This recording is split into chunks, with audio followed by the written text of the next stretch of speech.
What's up, Gator Nation? I am Neil Schulman, managing editor of In All Kinds of Weather, and I have a very special guest with me today. He is a national champ, he is an All American, and he is one of the initial members of the Gators' vaunted DBU unit.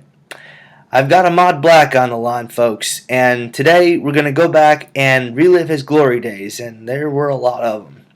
So, Ahmad, thank you for joining us, and I guess my first question is, were you a part of the best college football team of all time? Both sides of the ball. Wide receiver, DB wide receiver competitions on red zone was, amazing. You had me, Joe Hayden, Janoris Jenkins. You had Will Hill, you had Major Wright, and Spikes on one side of the ball, and then the other side you got Hernandez, you got Percy, you got Lewis Murphy, David Nelson, and you got Tebow at quarterback. So, competition was great. Offense never wanted the defense to outdo them, and vice versa. But we just kept winning. We had great coaches. I think like 4 or 5 of them became head coaches after that season. It was just fun. Football was fun. So let me go back first to 2007, your freshman year. You come in, Florida's just won a national title, and here you are about to join this dynasty. What exactly made you want to become a part of the Florida Gators? I actually fell in love with just the school. I had actually committed before I even went to a Gator game, my first Gator game. The first one was crazy. Then I actually got to play, in front of the great Gator fans that we have, 2 years later. So, my freshman year, man, it was cool. It was great, eye-opening experience. I actually came in trying to play corner. Well, they moved me to corner, but that didn't work out very well. So they moved me to safety. So the defense in 2007 was extremely talented, but very young as a whole, and they were good in spots, but they struggled for a little bit. Talk about a little bit what it was like to be a part of a defense that was capable of so much, but just couldn't put it together sometimes. With the caliber players that we had, I knew eventually we would, But it was just the whole being young thing. It was tough. It's tougher than what a lot of people think it is. You got freshman at corner, got a sophomore at corner. Best player Spikes. Spikes, he didn't even start the year before. So it was a great eye opener for me and the Gator Nation.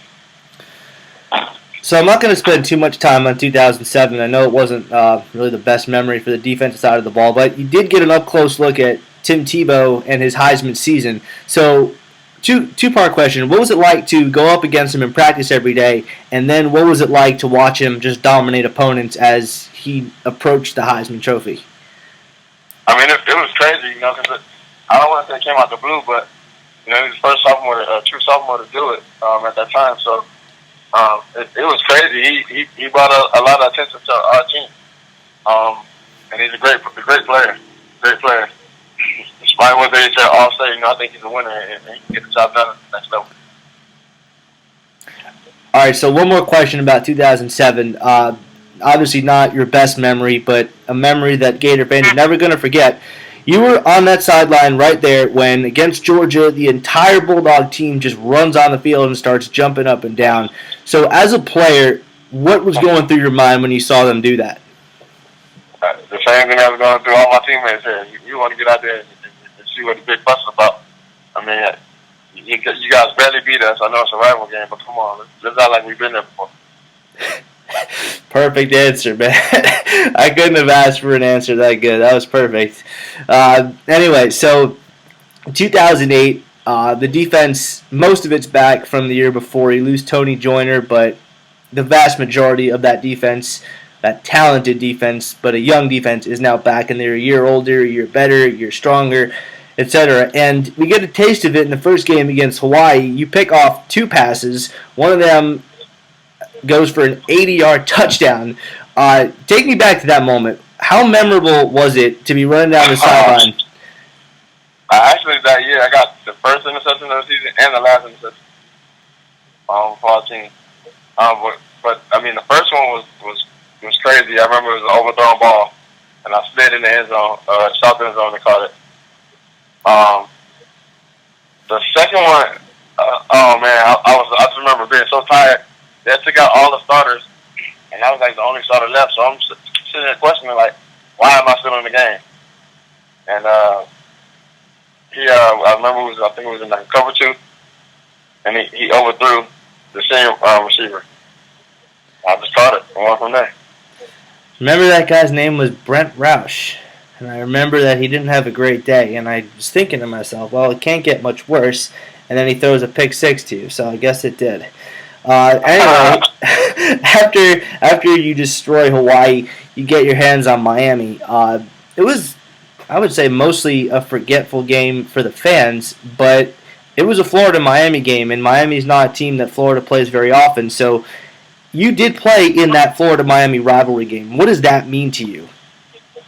That game, I tell people all the time, that game might be the loudest game I've been in the swamp. The loudest. The loudest. That night was crazy. Super crazy. So, what do you think should happen with Florida and Miami? Should they play every year? It should play every year. I think that is a great rivalry. So after you guys go 3-0, you, of course, there's the shocker to Ole Miss in the swamp. We all know about Tebow's speech by now, but what was the conversation like among the players in the locker room after that loss? I mean, you literally can hear a pin drop in there. Nobody said anything. I think everybody was in like a shock, a disbelief type deal. Because, I mean, we didn't expect that from beating them just a year before. That was a close game, though, the year before. You had a little bit of trouble with them in Oxford. You won 30-24, but, I mean, it was a close game. So, I don't know. Do you think that there was a bit of complacency, or what do you think happened? That could possibly be it. You know, you actually, I mean, we didn't think we were better than what we were, but we thought we were better than them. I think we had like 5 turnovers. We missed like 30 tackles or something like that. Some crazy numbers. So when we look back and saw, the statistics of the game. Well, you guys definitely got the message after that loss. You guys started destroying everybody in your path up to and including Georgia. Now, you got your rematch with them. I know all you guys are remembering what they did the year before after that touchdown. Now, I've heard some rumors about a special off-season training program that had a lot to do with the previous year's loss to Georgia. Tell me a little bit about that. Oh, my God. The only thing going through my head is if we don't win the championship and we're doing all this, I don't know what to take. I literally said that a few times. So it was 188 crunches, right, for every yard Sean Marino got, and I think 42 push-ups or something like that? Well, I had to do 188 push-ups. 188 push-ups. What was the 42? I think that's how many points they had. Yeah, I know, but I thought Mickey Marotti, strength and conditioning coach, made you do 42 or something. I can't remember. I know every year, for every game we lost, we had to touch every step in the stadium, at least for every loss. So that year we did, 4 or 5? That year you were 9-4. Yeah, so we ran the stadium 4 times and touched every step in the stadium. Sounds pretty grueling, man. I'm not gonna lie, that sounds pretty tough. Well, anyway, after all that extra conditioning you did before the Georgia game, because of the Georgia loss the year before, what was it like to just go out there and destroy them? I mean, it felt great. As much as we talk about the year before, once you get in that game, all the year before goes out the window. You just worry about the right now, the game that you're in. But I mean, this first play of the game was the Cunningham hit on Marino with the screen pass, but the second play was the one with Spike. And I mean, that just opened up. We put fear in their heart from that play on. I'm not sure what Marino numbers were, but they weren't 188. I got a pick against Stafford. I think we got like 2 or 3 interceptions. I think Doe had 1 or 2. Doe had 1 off a tip. You had another one, and Joe Hayden had one that went 88 yards back to the 1. Right, but tell me a little bit about yours. You caught one off a deflection and you just took off. What's going through your mind as you're running down the sideline? I don't like to get tackled, so I try to score every time I touch the ball. You don't like to get tackled. No, I don't like to get tackled. You like doing tackling, but you don't like getting tackled. I like the one tackling people. I don't like getting tackled.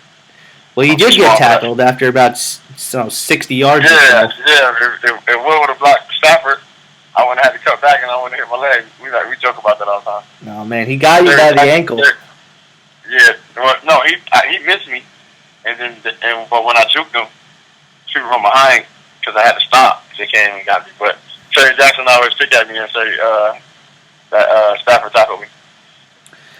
Man, I wish you scored on that play. I was watching. I mean, we scored on the next play anyway. We scored the next play first. Yeah, but I mean, still, that was something I was just wishing. I was just wishing I would have broke the record on that one. The record? Yeah, the interception return record. Oh, the return. And then I had one against Mississippi State that I returned. It got called back because Cunningham hit the helmet of the quarterback. That was the year after. Let's not get quite ahead of ourselves. I want to finish up with 2008 first because that 2008 season was quite special. Anyway, back to that Georgia game. It's 49-10, and there's about 30 seconds to go, and Urban Meyer just goes through all his timeouts and uses them all up. So, did you know that was coming? Is the first question.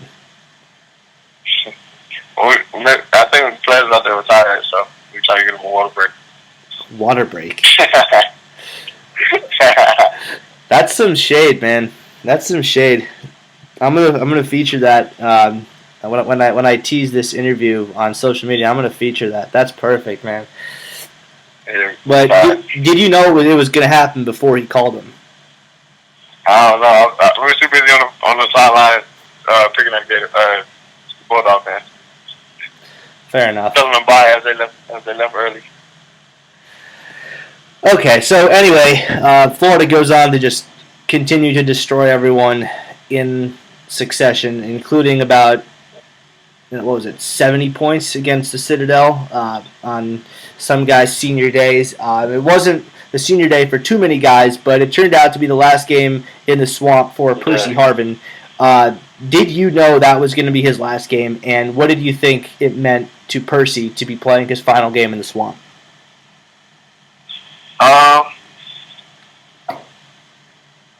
I mean, I didn't know for a fact, but you kind of think it. You know what I'm saying? Yeah. You kind of expected it. You know.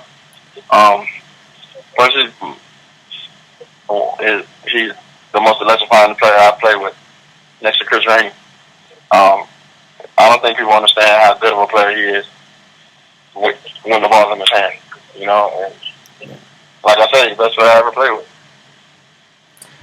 Well, the next game is against FSU. You guys beat them 45-15 in Doak Campbell Stadium in a downpour. Florida's gotten beaten up by FSU the last couple of years, but you were a part of the rivalry when it was good for Florida. So what does it mean to you to have just destroyed FSU a bunch of times in your career? I mean, I can have bragging rights a little bit, you know, as far as like when they talk directly to me. You know, my success against Florida State was very high. With the first loss of my senior year. I mean, I hate them. I hate everything, you know, that has to do with the school. I don't want to say I hate the people there, but you know, it's kind of. Yeah, kind of low key do. I know. Well, we'll go on from hating another team to just talking about a big game, and that was the SEC championship game the next week against Alabama. What was the week of practice like leading up to Alabama, and did it differ from your other games, or was it just another week of practice for you? No, it definitely had a different feel to it. I just remember Coach Heater keeping me out to practice, just running over these couple plays that he swore they like to do. You know what I'm saying? So he kept me out there, and I'm thinking in my head, like, oh my gosh, they're probably not even going to do this the whole game. For the third play of the game, when I smacked hands across the middle, that was the exact same play that we practiced. So we had them down to a T. We knew what they wanted to do.